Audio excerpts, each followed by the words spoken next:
मध्ये एक टोकर तलावची जी अंगणवाडी आहे तिथे व्हिजिट पण केली होती.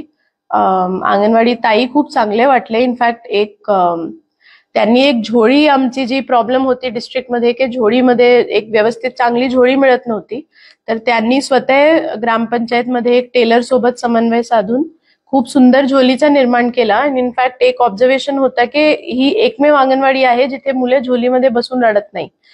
तर त्यांच्या सोबत भेटून त्यांची अंगणवाडी बघून चांगलं पण वाटलं आणि मला ऍक्च्युली खूप अभिमान पण होते, आनंद पण वाटते की म्हणजे लोक असं म्हणतात की जिल्हाधिकारींनी अंगणवाडीमध्ये मुलांना टाकलं, पण ऍक्च्युली आपली अंगणवाडीच इतकी चांगली आहे की मलाच चांगलं वाटतंय की माझे मुले कुठले तरी चांगली जागेमध्ये जाते.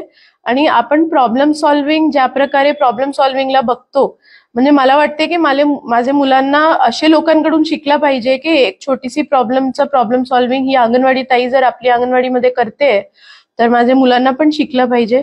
आणि एक दिवस जे मी घेऊन गेली त्यांना पहिले दिवस परवा अंगणवाडीमध्ये, तर त्यांनी खूप प्रेमाने, म्हणजे मला असं वाटते की तिथे जे मुले बाकी होते किंवा तिथे जे स्टाफ होते अंगणवाडीमध्ये त्यांनी पण खूप प्रेमांनी सगळ्यांना हे केला. आज माझे मुले युनिफॉर्म टाकून गेले अंगणवाडीमध्ये, तर मला चांगलं वाटते. अँड आय फील की जर ही संधी किंवा ऑपॉर्च्युनिटी माझ्याकडे आहे तर मला कुठे पण दुसरी प्रायव्हेट जागेमध्ये त्यांना घालण्याची काही गरज पण नाहीये.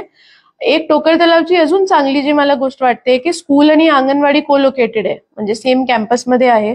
तर मी पण जेव्हा जाते तर मला शाळा पण बघायला मिळते आणि तो एक चांगलं इंट्रोडक्शन होते. आता जिल्ह्यामध्ये पण आम्ही कोलोकेशनचं काम करत आहोत की शाळा आणि अंगणवाडी सेम कॅम्पसमध्ये असली पाहिजे.